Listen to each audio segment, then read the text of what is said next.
चलो स्टार्ट करिए। चौथું ચેપ્ટર પ્રજનનિક સ્વાસ્થ્ય।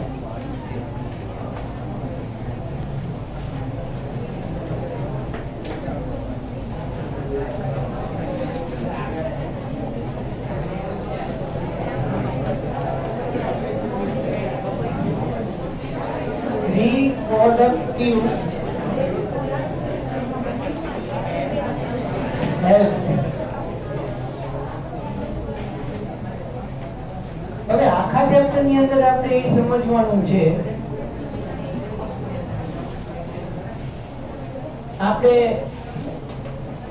ત્રીજા ચેપ્ટર ની અંદર નર પ્રજનન તંત્ર, માદા પ્રજનન તંત્ર, શુક્રકોષ જનન, અંડકોષ જનન, ગર્ભસ્થાપન, ગર્ભ વિકાસ બધું આપણે ભણી ગયા।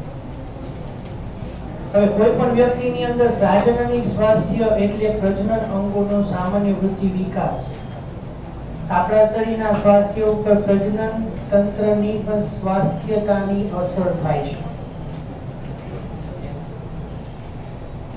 અહીંયા આપણે એમ્નિયોસેન્ટેસિસ, એમ્નિયોટિક ફ્લુઇડ ટેસ્ટ એટલે કે ઉલ્વજર કસોટી, અને પછી ભારતની અંદર વસ્તી વિસ્ફોટના કારણે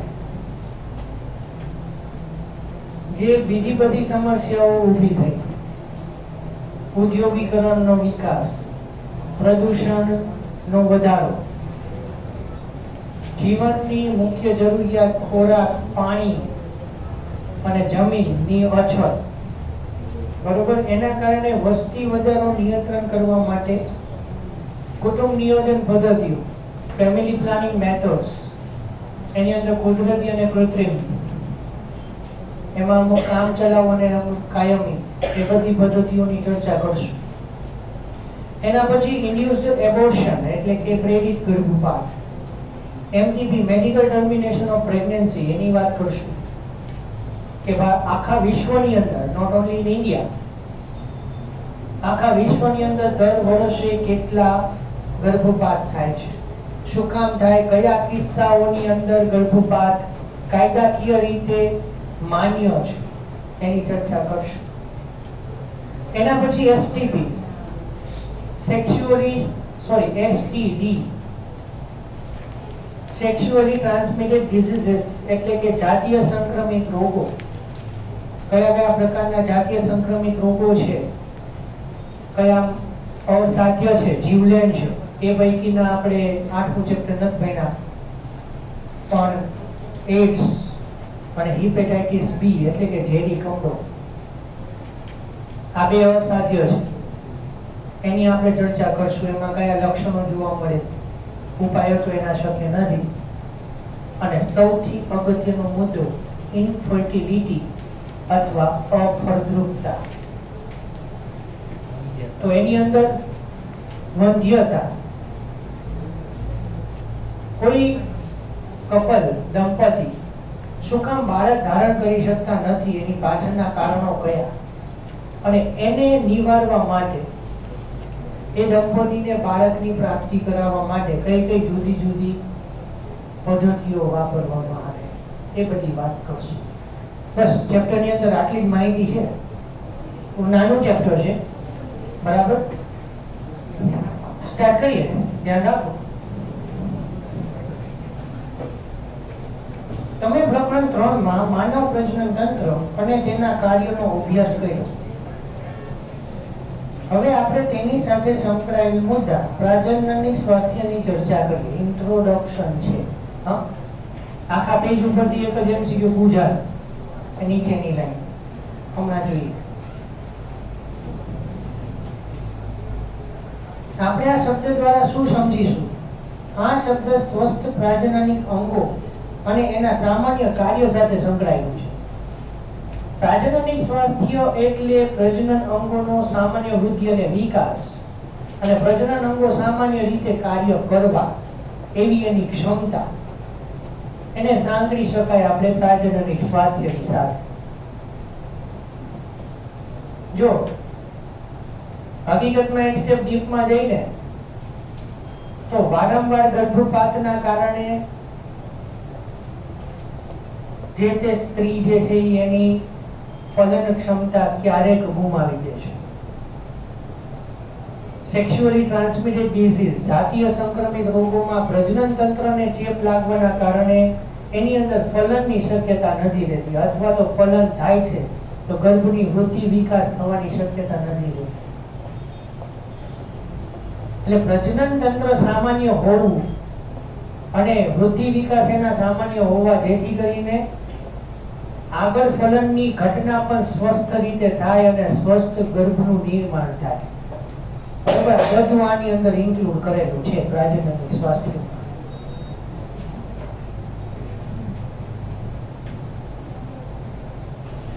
જોકે વિશાળ પરિપ્રેક્ષ્ય ધરાવે છે અને એમાં પ્રજનનના ભાવનાત્મક અને સામાજિક પાસાઓનો પણ સમાવેશ થાય. આપણે બહુ સહેલી રીતે ગર્ભપાત વિચારી લીધું કે ગર્ભને જીવિત થયા પહેલા કૃત્રિમ રીતે દવાની મદદથી શરીરની બહાર દૂર કરી નાખવાની ઘટના. પણ કોઈ ગર્ભવતી સ્ત્રી એના ગર્ભની સાથે લાગણી રીતે, ભાવનાઓની રીતે, શારીરિક રીતે, માનસિક રીતે સંકળાઈ જાય છે. બરાબર, એ ગર્ભને દૂર કરવા માટે એને સામાજિક મુશ્કેલીઓનો સામનો કરવો પડે. એક બહુ સિમ્પલ, આપણા કલ્ચરની થોડી વાત કરું તો કોઈ સ્ત્રી ગર્ભવતી છે અને એના ગર્ભાવસ્થાની પાછળ માદા બાળક નથી વિકસતું ને એ ખાસ જાણવાની એના ફેમિલીને આતુરતા હોય છે. એના ફેમિલીમાં માદા બાળક જન્મે તો એના દહેજ માટે, એને આગળ મોટા કરવા માટે જે કંઈ ખર્ચ છે એ બધા માટે ફેમિલીમાં કલ્ચર એવું છે. તો એ સ્ત્રીને પરાણે અંદર કયો ગર્ભ વિકસી રહ્યો છે એના માટે ચકાસણી કરવામાં આવે છે. અને ધારો કે માદા ગર્ભ હોય તો એ સ્ત્રીને માનસિક રીતે એટલો બધો ત્રાસ ગુજારવામાં આવે કે ગમે તેમ કરીને ગર્ભપાત કરાવે, ટૂંકમાં એ માદા બાળકને જન્મ ન આપે. તો એની સાથે કીધું ને મેં હમણાં કે ભાવનાત્મક અને સામાજિક પાસા પણ સંકળાયેલા છે. બરોબર. વિશ્વ સ્વાસ્થ્ય સંગઠન તમને બહુ ફેમસ, વર્લ્ડ હેલ્થ ઓર્ગેનાઇઝેશન તો ખૂબ જ હશે, પણ ગુજરાતી યાદ રાખજો. ગુજરાતીમાં પૂછે વિશ્વ સ્વાસ્થ્ય સંગઠન, ત્યાં આપણે પહોંચવાય દે એટલે આવું શું હતું પછી ખબર પડે બહાર આવ્યા પછી.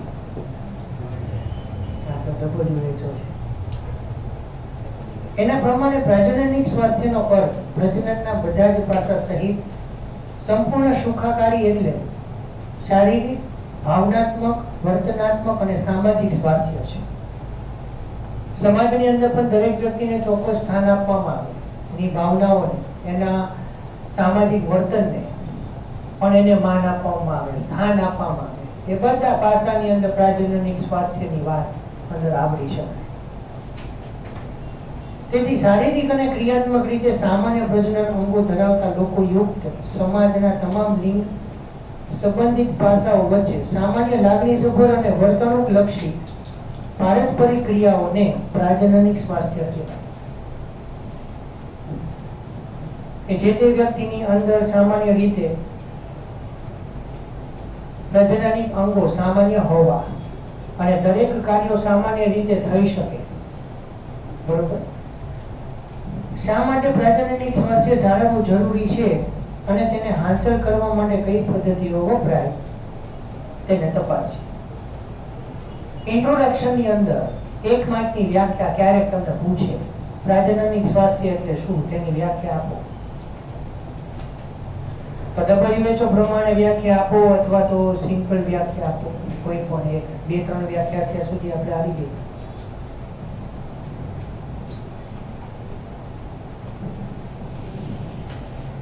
થોડા ભારતના વખાણ જોઈએ.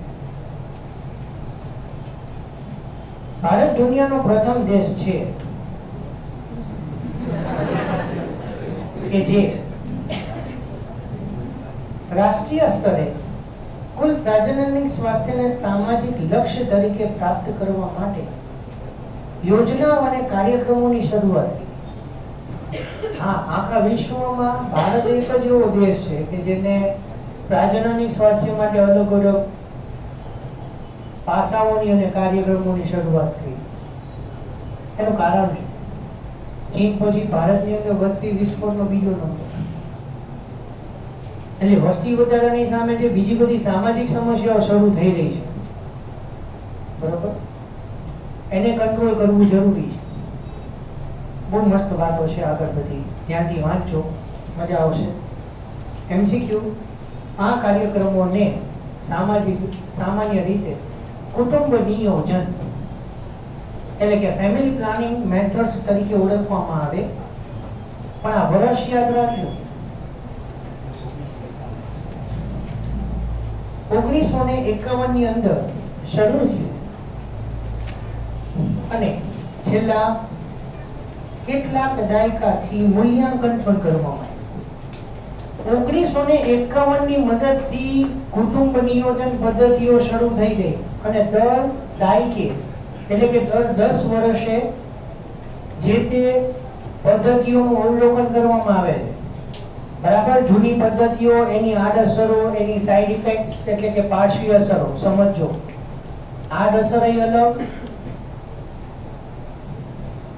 પાર્શ્વ અસર, એના ગેરફાયદા તે ખાસ ઓબ્ઝર્વ કરવાના આવે, જોવાના આવે.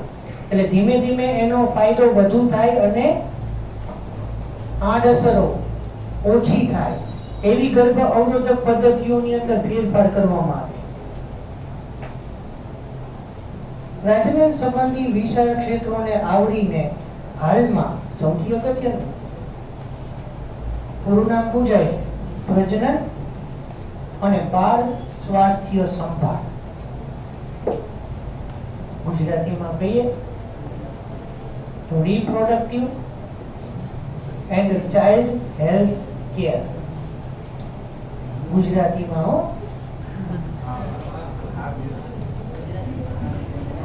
ગુજરાતીમાં કહું છું, ઇંગ્લિશમાં ભલે લખ્યું, એ ગુજરાતીમાં પૂછાય એમ.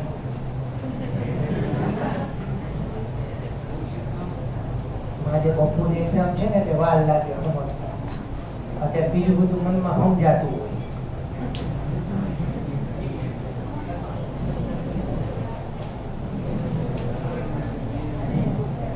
સોમન નો પેપર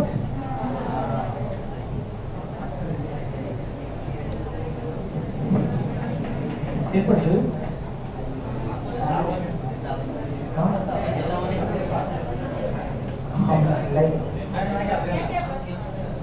ત્રણ મહિના પહેલા મળી ગયું.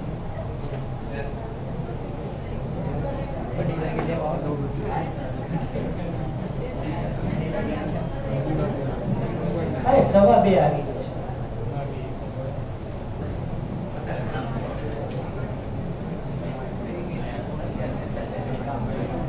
અત્યારે લેતું જવું છે. હા તો હમણાં છૂટી આવો, શાંતિથી જમીન આવો.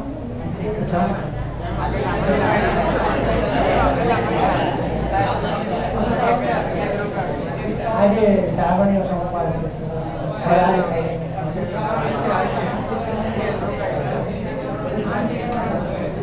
પૂછાવાનું એ કયો, એ ગુજરાત બોર્ડ નો પ્રશ્ન હતો. નો પૂછાય કહી દો, એ નીટ નો પ્રશ્ન હતો.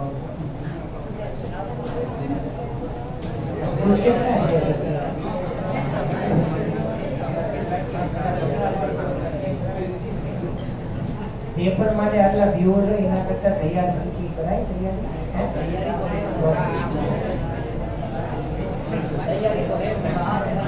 તૈયારી છે પણ બીક લાગે છે.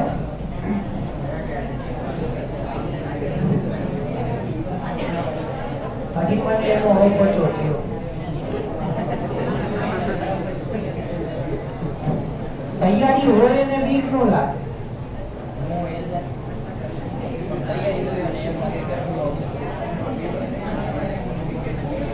એ બધું ગોળ ગોળ વાતો ફેરવવાની મેચો.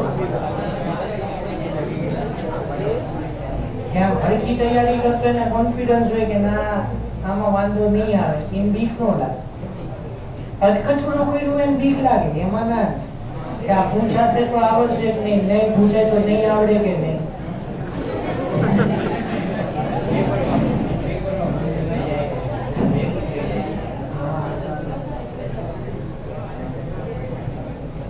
વર્ષોથી પ્રશ્ન ચાલ્યો આવે છે, પેઢી દર પેઢી.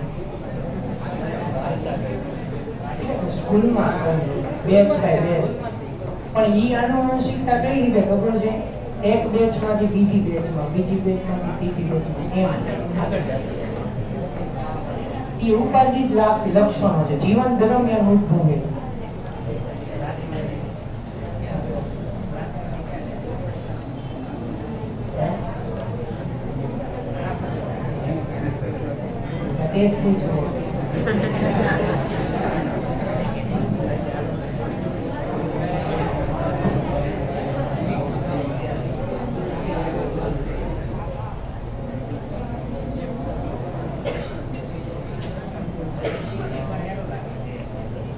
પેપરમાં કઈ અઘરું નથી, સાવ સહેલું જ છે.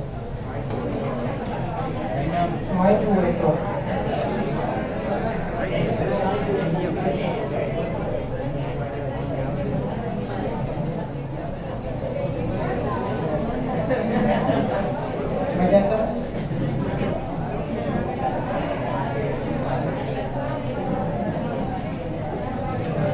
દરેક વાક્ય છે ને એક્સેપ્ટ કરું છું, પણ ચોક્કસ ટાઈમે જ આવે રિટર્ન.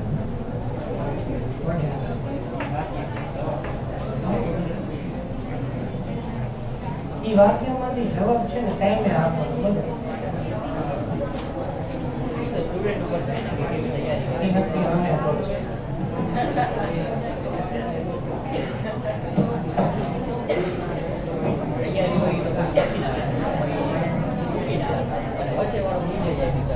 સાચી વાત છે, પરિસ્થિતિ સમજી શકાય છે, પણ ભગવાનને જે કર્યું હોય સાચું.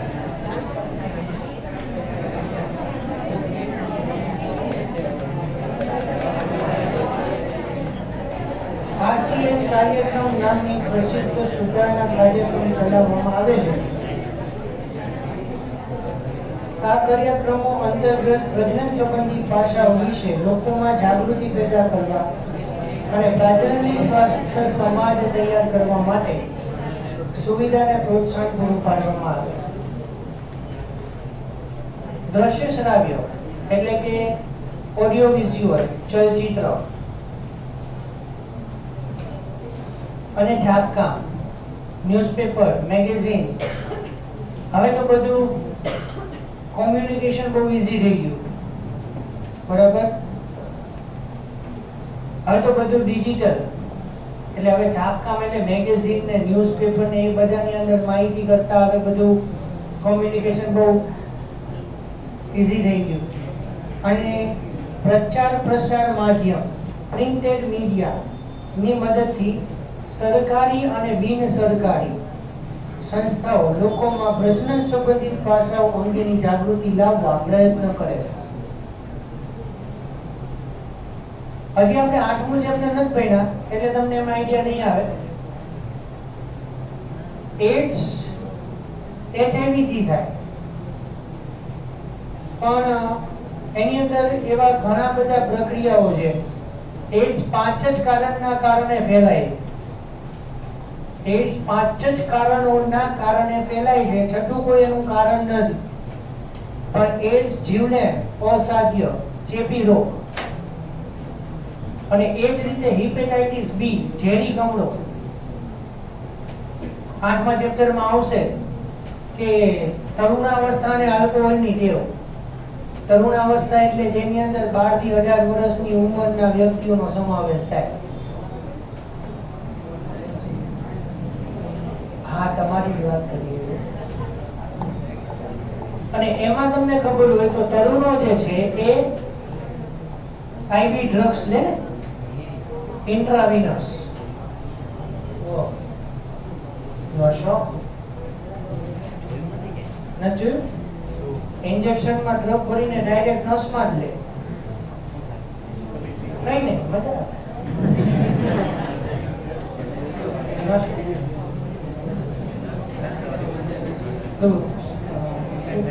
સ્નફિંગ કરે. હા, ઓલું ભૂંગળી બનાવે કરતો પ્રેક્ટિકલી કઈ એટલે એમની ખાલી આને બતાવવા માટે.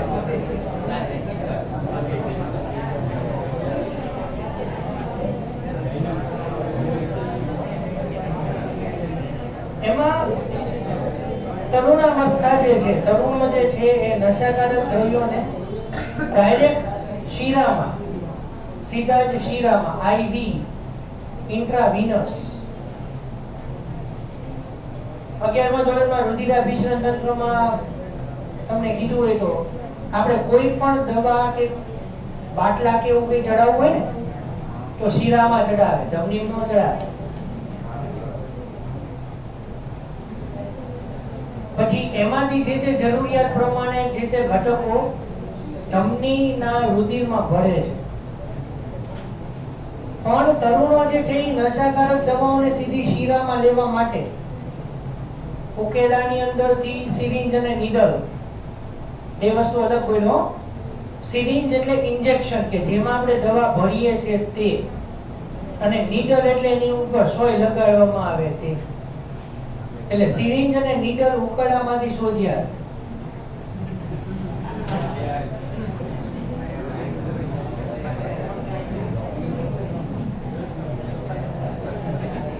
એ ડિસ્પોઝેબલ નો લાગે, એની ડ્રગ લાગે. અને એ ડ્રગ ને સીધી એ સિરિંજ ની અંદર ભરે અને સીધી નસમાં લે, એટલે લોહીના સંપર્કમાં એ આવે. એટલે એ નીડલ કે સિરિંજ જો એડ્સ વાળા દર્દી માટે કે હેપેટાઇટિસ બી વાળા દર્દી માટે નીડલ કે સિરિંજ વપરાયેલી હોય તો એને ચેપ લાગવાની શક્યતા વધારે ખરી. ઇન્ડિયાની અંદર આ સૌથી વધારે એડ્સ ફેલાવાનું આ મેઇન કારણ આઈવી ડ્રગ્સ, ડ્રગ સીધી શીરામાં લેવી. બરાબર. એટલે હજી લોકોને એડ્સ વિશે, હેપેટાઇટિસ બી વિશે કોઈ એટલી બધી માહિતી નથી.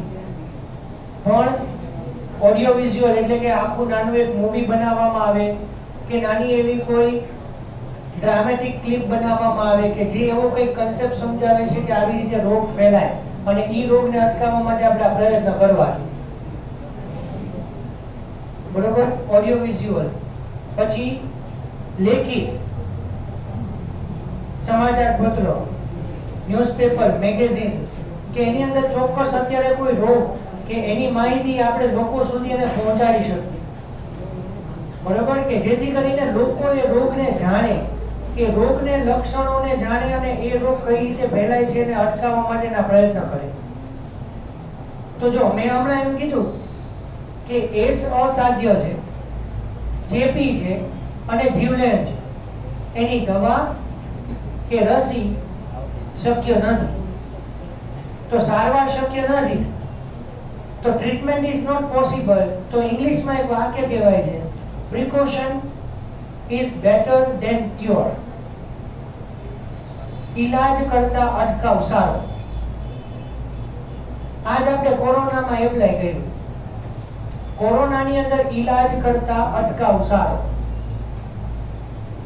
પ્રિકોશન એટલે કે આપણે જે તે રોગ ન થાય એના બાબતે સાવચેતી રાખવી. Better than cure. ક્યોર એટલે ટ્રીટમેન્ટ, સારવાર. બરોબર. એટલે એડ્સ ની અંદર આ જ વસ્તુ થાય છે. એની રસી નથી કે એની દવા નથી, પણ એડ્સ એક વખત થયો એટલે કન્ફર્મ ડેથ. તો એડ્સ ને આગળ ફેલાતો અટકાવવા માટે એ કઈ રીતે ફેલાઈ રહ્યો છે એની અંદર સાવચેતીના પગલા રાખીએ તો હવે એડ્સ જેટલો વધ્યો છે પણ હજી એની અંદર વધારો ન થાય એ બાબતે સાવચેતીના પગલા લઈ શકાય. એટલે હજી ઘણા બધા લોકોને પ્રજનનિક સ્વાસ્થ્ય વિશે હજી એવી બધી માહિતીની ખબર પણ નથી કે જેથી કરીને આપણે લોકોને જાગૃત કરીએ, એની માહિતી આપીએ. અલગ અલગ રોગો કઈ રીતે ફેલાય છે, એ રોગોના નામ શું છે, એના લક્ષણો કયા છે.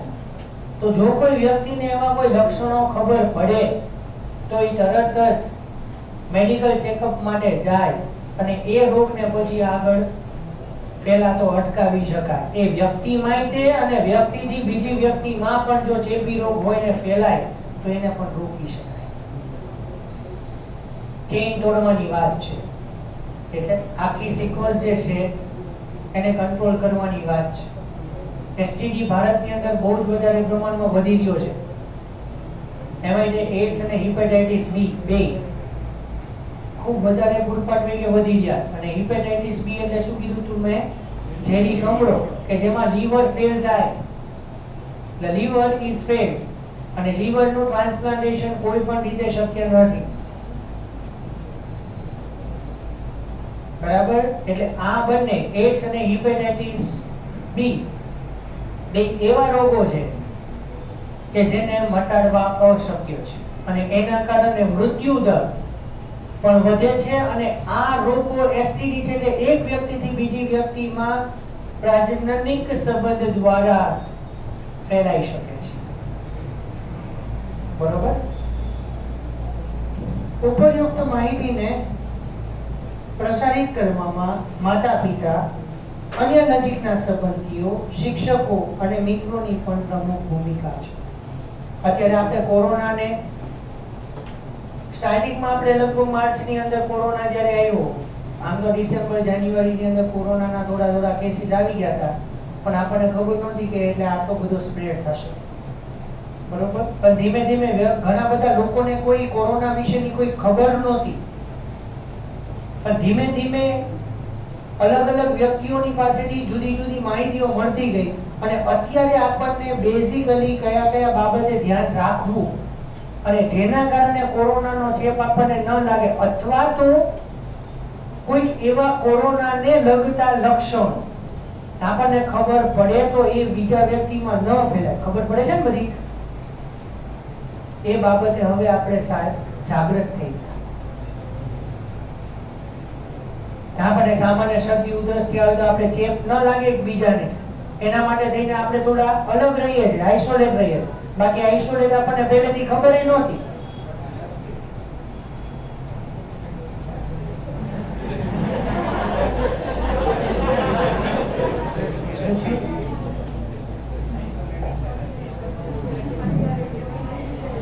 અલગ રહેવું ભગવાન. આઇસોલેટ એટલે અલગ રહેવું. પણ હોમ આઇસોલેશન એમ ન જવું દી.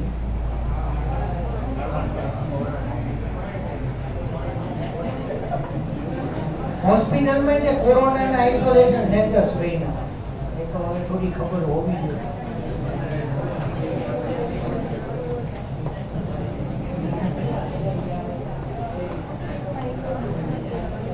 એટલે પછી ફ્રી ફાયર કે પબજી માંથી થોડો આમાંય ટાઈમ કઢાય એમ કહેવાનો મતલબ.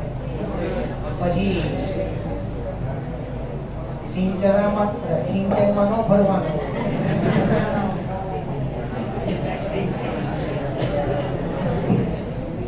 પછી અમે કોડી કોકરોચમાં કરાવી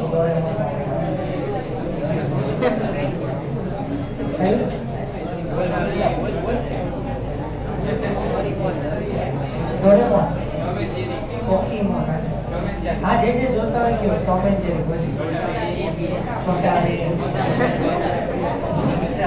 આ તમે ધ્યાન રાખો. બહુ હવે આપણે કાર્ટૂન નેટવર્ક નથી ચાલતું.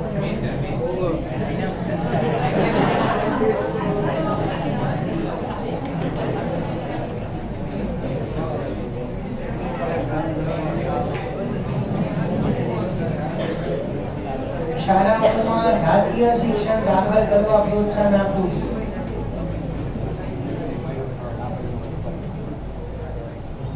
તરુણાવસ્થાની ઉંમરે પહોંચેલા દરેક બાળકોને જાતીય શિક્ષણ આપવું જોઈએ. શરીરમાં થતા ચયાપચયિક ફેરફારો, દેહધાર્મિક ફેરફારો, પ્રજનનિક ફેરફારો એના વિશે જાણે. અને આગળ આવે છે કે એના માટેના જે ખોટા વહેમ હોય એનાથી એ દૂર રહી શકે, જેથી યુવાનોને સાચી માહિતી મળે અને બાળકો જાતીય સંબંધિત વિવિધ પાસાઓ વિશે ફેલાયેલી ગેરમાન્યતા ઉપર વિશ્વાસ ન કરે તથા તેમને જાતીય સંબંધિત ખોટી ધારણાઓથી છુટકારો મળે. અહીંયા ઘણી વખત પ્રજનનિક સંબંધી અમુક ખોટી ધારણાઓ પણ મનમાં ઘર કરી ગઈ, અમુક ખોટી વાતો મનમાં ફેલાવી દીધી હોય, જેના કારણે ખોટા વહેમ પણ દૂર થાય અને જૈવિક રીતે કઈ રીતે ફેરફારો થઈ રહ્યા છે તે બધી એને માહિતી મળી રહે.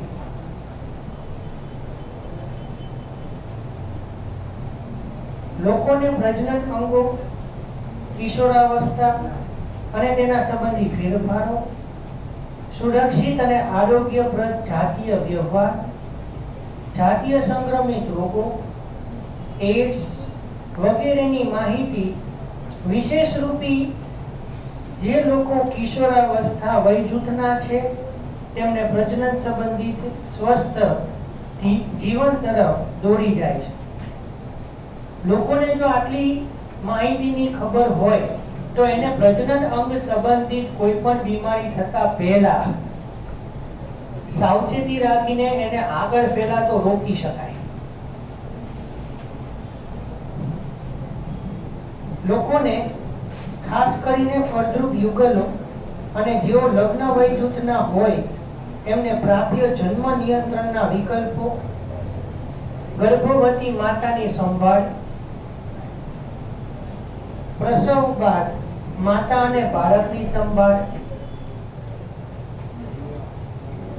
સ્તનપાનનું મહત્વ, છોકરો અને છોકરીને સમાન તકો વગેરે અંગે શિક્ષિત કરવાથી જાગૃત સ્વસ્થ પરિવારોનું નિર્માણ થશે. અનિયંત્રિત વસ્તી વૃદ્ધિથી થતી સમસ્યાઓ, સામાજિક દૂષણો, જાતીય હિંસા જેવા તથા જાતીય સંબંધિત ગુનાઓની જાગૃતિ કેળવી લોકોને તે અંગે વિચારતા કરવા અને એને રોકવા માટે યોગ્ય પગલાઓ ભરવા, જેથી કરીને જવાબદાર અને સ્વસ્થ સમાજ બનાવી શકાય. લોકોને પ્રજનન સંબંધી જાતીય શિક્ષણ આપી જાતીય સંબંધિત રોગો, જાતીય ગુનાઓ, એની માહિતી, એને અટકાવવા માટે કયા યોગ્ય પગલાં ભરવા જોઈએ એ બધી માહિતીને મેળવી એક સ્વસ્થ સમાજ ઉભો કરી શકાય.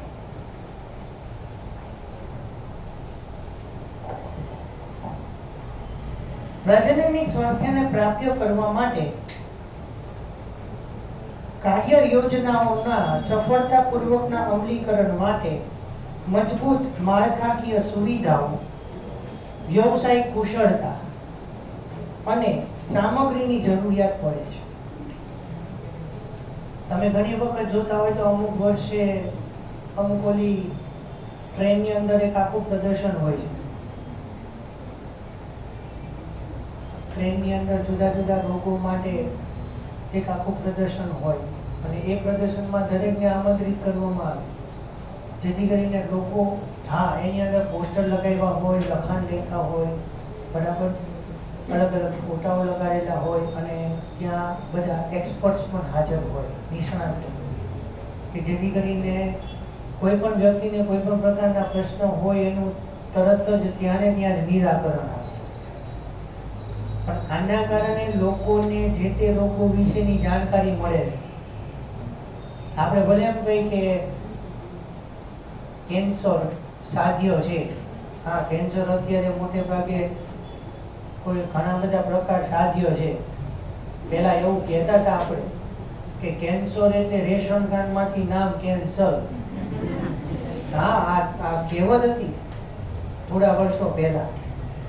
કેન્સર એટલે રેશન કાર્ડમાંથી નામ કેન્સર, મતલબ ડેથ ઇઝ કન્ફર્મ એમ. પણ અત્યારે ધારો કે ફેફસાનો થોડો એવો ભાગ કેન્સર વાળો હોય, ઓપરેશનથી ભાગને કાઢી નાખવામાં આવે છે. કેન્સર વાળા વ્યક્તિ પછી સારવાર લીધા પછી અમુક વર્ષો સુધી પણ જીવિત રહી શકે છે. તો કેન્સર જુદા જુદા જગ્યાએ થવાથી એમાં કયા કયા લક્ષણો જોવા મળે એના અલગ અલગ તમે જોઈ શકો એવા, બરાબર, ફોટા અહીંયા લગાડવામાં આવે. તમે જો ડેરિંગ હોય ને તો YouTube ઉપર 10 scariest diseases of the world, 10 scariest, SCARIEST diseases of the world, દુનિયાના સૌથી 10 ખતરનાક રોગો, બરાબર. અને ગૂગલ ઉપર ગેંગ્રીન, ડાયાબિટીક ગેંગ્રીન અને લેપ્રોસી ઇમેજીસમાં ગેંગ્રીન અને લેપ્રોસી આ સર્ચ કરીને જોજો, જોઈ શકો તો 10 scariest diseases of the world તમે જોઈ શકો છો. એમાં એક સૌથી ખતરનાક આખા પંજાની અંદર, હાથના પંજાની અંદર ઘણા બધા કાણા પડી જાય છે અને એમાંથી કીટકો બહાર આવે છે. તમે જુઓ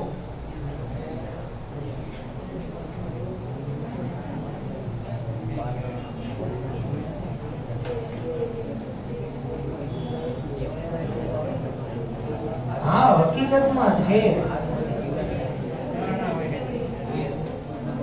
આખા હાથના પંજાની અંદર બધે કાણા હોય, આગળ પાછળ બધે.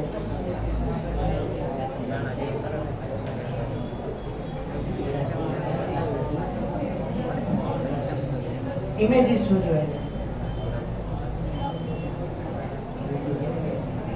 એમાં જે 8મા ચેપ્ટરમાં છે ઓલું હાથી પગો. હાથી પગો દુનિયાના સૌથી 10 ખતરનાક રોગો પૈકી 10મા નંબરે છે. હાથી પગો ખાલી હાથમાં પગમાં ની નથી થતો. આપણે હાથી પગોનો વિડિયો તમને પછી બતાવીશું, ચેપ્ટર ભણશું ત્યારે જો હું લઈશ તો. હાથી પગો એવું નથી કે હાથમાં પગમાં થાય, ફેસ ઉપર થાય, ચહેરા ઉપર હાથી પગો થાય. હા, ઈ એલિફન્ટાયાસિસ કહેવાય. એલિફન્ટાયાસિસ ઈ પણ ઇમેજમાં સર્ચ કરજો, ગેંગ્રીન ની આવે તમને એમાંય સરસ મજાના ફોટા જોવા મળશે. એમ નહીં પણ હાથી પગો એમાં ધારો કે આ ટચલી આંગળીની અંદર મને હાથી પગો થયો હોય તો ઈ ફ્લોર ને અડે એટલી મોટી થઈ જાય. ખાલી ટચલી આંગળીની અંદર, બીજી બધી આંગળીઓ નથી.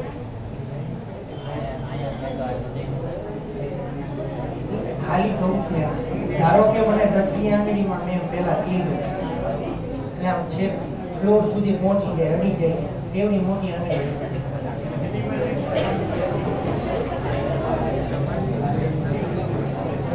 ये गूगल में इमेज છે હે.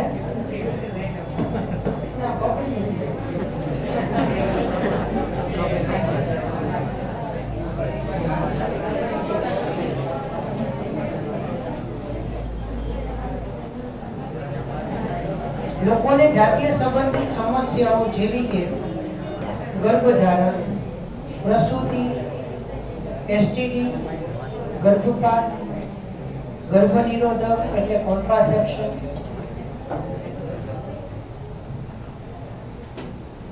ઋતુસ્રાવ સંબંધિત સમસ્યાઓ, અફળદ્રુપતા વગેરેના સંદર્ભની અંદર ડાક્ટરી સહાયતા અને દેખરેખ ઉપલબ્ધ કરાવવી જરૂરી છે. લોકોને કાર્યક્ષમ સંભાળ અને સહાયતા પૂરી પાડવા માટે સમયાંતરે સારી તકનીક એટલે કે સારી ટેકનિક અને નવી વ્યૂહરચનાઓનું અમલીકરણ જરૂરી છે. આના માટે હવે આગળનો જે પ્રશ્ન છે 2 માર્કનો પ્રશ્ન, એમનિયોસેન્ટેસિસ. આગળ 2 માર્કનો પ્રશ્ન, એમનિયોસેન્ટેસિસ ઉલ્વ જળ કસોટી એમનિયોટિક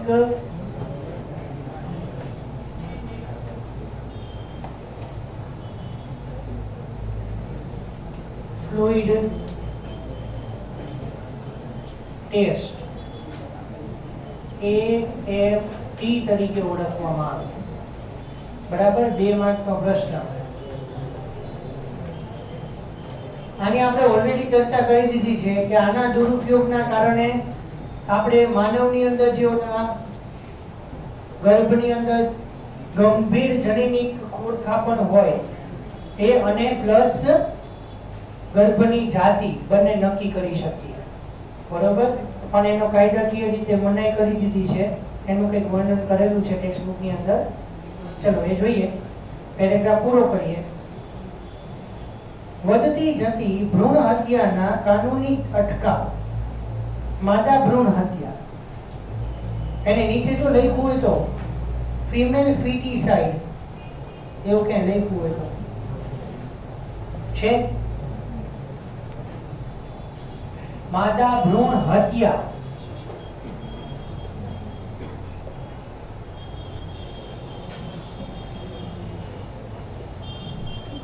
ફીમેલ feticide.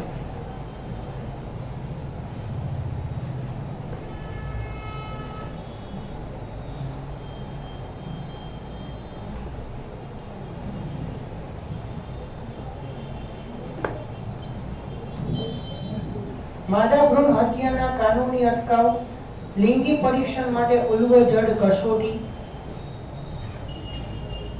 વિકાસશીલ ભ્રૂણની ફરતે આવેલા ઉલ્વ પ્રવાહીની રંગસૂત્રની ભાતના આધારે ભ્રૂણની જાતિનું પરીક્ષણ. મેં તમને કીધું હતું ને કે ઉલ્વજનની અંદર જો એક બાર બોડી હોય તો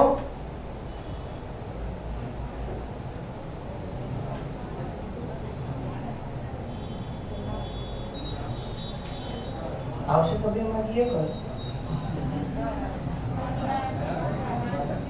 એક બાર બોડી હોય તો માદા, કારણ કે બાર બોડી એટલે કુલ એક શ્રમસૂત્રની સંખ્યા -1, એમાં એક ઓછું.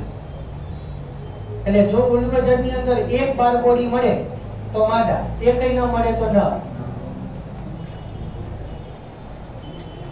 ઉપર વૈધાનિક પ્રતિબંધ, વ્યાપક બાળ રોગ પ્રતિરક્ષા વગેરે કેટલાક મહત્વપૂર્ણ કાર્યક્રમોને પણ સામેલ કરવામાં આવે છે.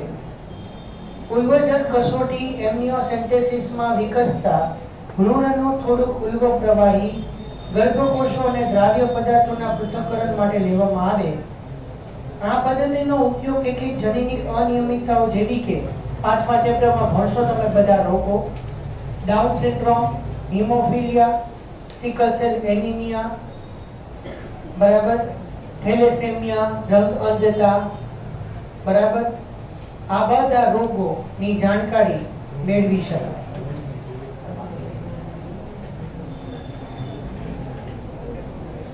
અને ભ્રૂણની જીવિતતા, ભ્રૂણ જીવિત છે કે નહીં તે પણ જાણી શકાય. તો અહીંયા સ્ટોપ કરીએ, બાકીનું નેક્સ્ટ લેક્ચરમાં જોઈશું.